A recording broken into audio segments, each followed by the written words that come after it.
भक्ति सत्संग। हमारा देश भारत हजारों वर्षों से आध्यात्मिक गुरु क्यों रहा है? चार धाम की संकल्पना सिर्फ भारत में ही क्यों? भगवान ने इस भूमि पर 9 बार जन्म क्यों लिया? सैकड़ों ऋषि मुनियों ने वेद पुराणों की रचना यहीं क्यों की? और हजारों साधु संतों ने इस देश की धरती को अपनी वाणी से क्यों गुंजायमान किया? क्या ये सब महज एक संयोग है या इसके पीछे कोई वैज्ञानिक कारण है? यह विचारणीय विषय है। अध्ययन से पता चलता है कि यह कोई संयोग नहीं है, बल्कि इसके पीछे कई वैज्ञानिक कारण हैं। इसका मुख्य कारण भारत की भौगोलिक स्थिति है। भारत पृथ्वी के एक विशेष भाग पर स्थित है, जहां सूर्य और बृहस्पति ग्रह का विशेष प्रभाव है। खगोल शास्त्र और ज्योतिष शास्त्र के अनुसार सूर्य और बृहस्पति को मानव आध्यात्मिकता का कारक माना जाता है। सूर्य और बृहस्पति से आने वाली विशेष तरंगों का विकिरण भारत के भूभाग को गहराई से प्रभावित करता है। इससे भारत में आध्यात्मिकता का वातावरण व्याप्त है। ऐसी स्थिति में यदि भारत की भूमि प्रेम, दया और सहनशीलता से परिपूर्ण है, तो इसमें आश्चर्य की क्या बात है। विश्व के अधिकांश देशों में 3 या 4 ऋतुएं होती हैं, लेकिन भारत एक ऐसा देश है जहां 6 ऋतुएं होती हैं: ग्रीष्म, वर्षा ऋतु, शरद, शिशिर, वसंत और शरद। संभवतः किसी अन्य देश में इतनी ऋतुएं नहीं होती। पाकिस्तान और बांग्लादेश भी कभी इस क्षेत्र का हिस्सा थे। ऋतुओं का सीधा संबंध सूर्य और पृथ्वी की भौगोलिक स्थिति से होता है। इस बात को वैज्ञानिक भी मानते हैं। मौसमी बदलाव का असर व्यक्ति के मन, मस्तिष्क और शरीर पर पड़ता है।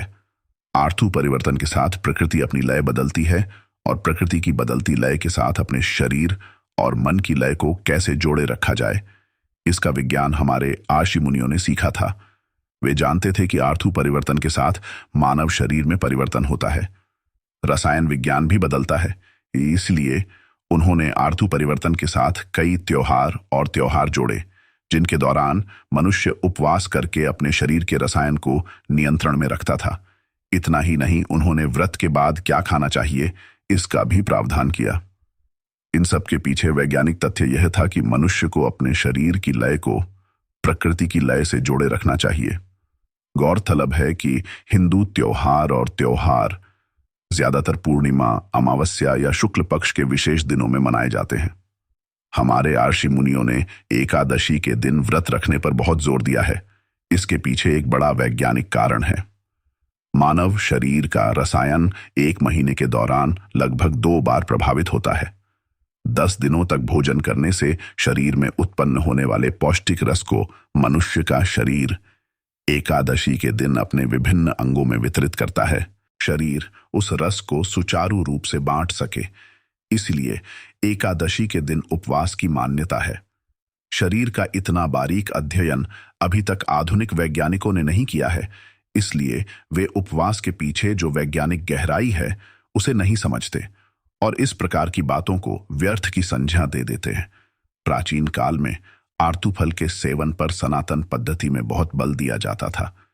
इसके पीछे का विज्ञान यह था कि प्रकृति ऋतु परिवर्तन के समय जो फल देती है, उसमें पैदा होने वाले फल व सब्जियों में विशेष प्रकार का रसायन होता है जो वे सूर्य से लेते हैं।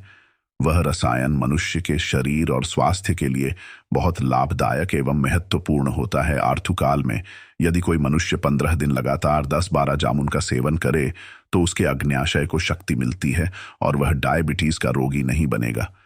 इसी प्रकार आर्थुकाल में यदि कोई व्यक्ति 30 दिन पीपल के वृक्ष के 5 फल नित्य खाए तो उसकी स्मरण शक्ति तीव्र हो जाती है। ये सब बातें अंधविश्वास नहीं अपितु वैज्ञानिक तथ्यों पर आधारित हैं। आयुर्वेद यह परीक्षण हजारों वर्ष पूर्व कर चुका था। खेद की बात तो यह है कि आजकल तो आड़तू फल का कोई अर्थ ही नहीं रह गया है, क्योंकि कृत्रिम खाद व इंजेक्शनों द्वारा पूरे साल मौसम बेमौसम की सब प्रकार की फल सब्जियां उपलब्ध रहती हैं। पहले प्राकृतिक खाद का इस्तेमाल होता था और आड़तू व प्रकृति दोनों का स्वाभाविक प्रभाव फल सब्जियों पर पड़ता था, इसलिए उनके सेवन से ही लाभ होता था। ये एक वैज्ञानिक सत्य है, कोई अंधविश्वास नहीं। यही कारण है कि फिर से ऑर्गेनिक फल सब्जियां उगाई जाने लगी हैं, पर वे इतनी महंगी हैं कि आम आदमी की पहुंच से दूर हैं। आर्तु परिवर्तन के समय मनुष्य के शरीर के रसायन बदलते हैं, साथ ही उसके शरीर में स्थित विशेष सूक्ष्म शरीर के चक्रों पर भी असर होता है। इसलिए आर्षि मुनि उन दिनों उसी चक्र पर अधिक ध्यान देते थे जिस पर आर्तु विशेष का प्रभाव पड़ता था, और वे इस प्रकार अपना आध्यात्मिक विकास करते थे। इस प्रकार भारत की 6 ऋतुएं हमारे आध्यात्मिक विकास में सहयोगी रही हैं। भारत की आध्यात्मिकता के पीछे एक और बड़ा कारण यह है कि यहाँ 2 महत्वपूर्ण पर्वत श्रृंखलाएं हैं, एक अरावली और दूसरी हिमालय। यह एक अनुमोदित सत्य है कि अरावली विश्व की प्राचीनतम पर्वत श्रृंखला है और हिमालय विश्व की सबसे तरुण।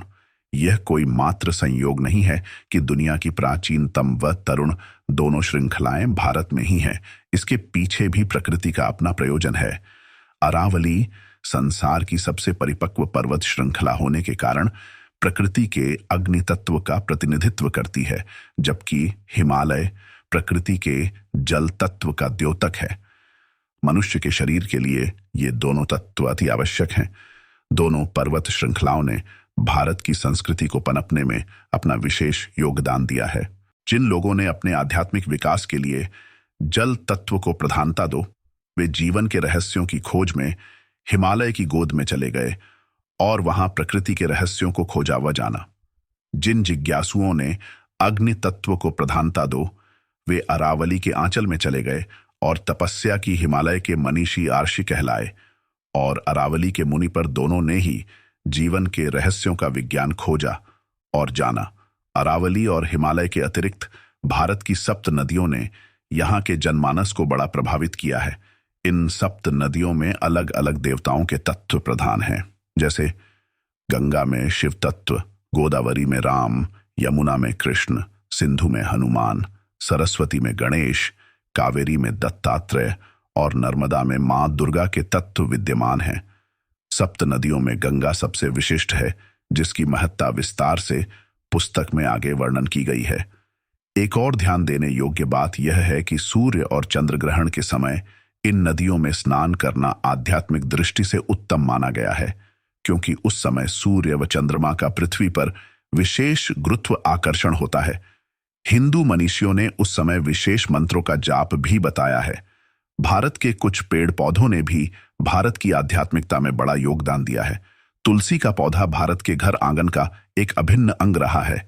वैज्ञानिक भी अब इस तथ्य को स्वीकारते हैं कि तुलसी एक बहुत ही संवेदनशील पौधा है। यदि तुलसी के आसपास थोड़ी सी भी नकारात्मक या तीव्र गंध हो तो यह पौधा मुरझा जाता है। जिन घरों में तुलसी का पौधा नहीं लगता या पनपता या मुरझा जाता है तो समझ लीजिए कि उस घर का वातावरण दूषित है। इस दृष्टि से तुलसी का पौधा घर की आध्यात्मिकता का मापदंड भी है। नीम का वृक्ष भी घर के आसपास की नकारात्मकता को दूर करने में सहायक होता है। पीपल के वृक्ष की तो बात ही निराली है। यह वृक्ष भारतीय संस्कृति और इतिहास दोनों का अभिन्न अंग है। संभवतः इसीलिए भारत के सर्वोत्तम पुरस्कार भारत रत्न को कांस्य से बने पीपल के पत्ते के रूप में प्रदान किया जाता है। यह एक वैज्ञानिक सत्य है कि वातावरण की शुद्धि के लिए ऑक्सीजन बहुत आवश्यक है, पर शायद हम में से कई यह नहीं जानते कि पीपल एक ऐसा वृक्ष है जो 24 घंटे प्राणदायी ऑक्सीजन छोड़ता है। संसार की समस्त वनस्पतियों की बात करें तो वृक्षों में, पीपल और पौधों में केवल तुलसी ही ऐसे हैं जो रात दिन ऑक्सीजन देते हैं। भारत के प्राचीन मनीषियों ने इसीलिए इन दोनों को चुनकर समाज का अंग बनाया। यह चयन कोई संयोग नहीं था, अपितु वैज्ञानिक कारणों से उन्होंने ऐसा किया। यह बात अलग है कि आज हम इनके महत्व को केवल अंधविश्वास व दकियानूसी धारणा कहते हैं। इन दोनों वनस्पतियों का आध्यात्मिक दृष्टि से भी काफी महत्व है। तुलसी के सतत उपयोग और पीपल के आसपास सतत रहने तथा उसके स्पर्श से मनुष्य के सात्विक गुणों का विकास होता है और शारीरिक व मानसिक क्षमता भी बढ़ती है। पीपल व तुलसी दोनों के महत्व को पुस्तक में अलग से आगे वर्णित किया गया है। इस प्रकार भारत की आध्यात्मिकता के पीछे उसकी भौगोलिक विशिष्ट स्थिति, अरावली व हिमालय पर्वत श्रृंखलाओं, 7 नदियों, 6 ऋतुओं तथा विशेष वनस्पतियों का बहुत बड़ा हाथ है। इन्हीं कारणों से भारत में आध्यात्मिकता सदा से बनी रही है। वर्तमान समय में भी अन्य देशों की अपेक्षा भारत में आध्यात्मिकता अधिक है। ऐसे में यदि अमेरिका, इंग्लैंड, जर्मनी, जापान आदि से लोग शांति की खोज में भारत आ रहे हैं तो आश्चर्य कैसा।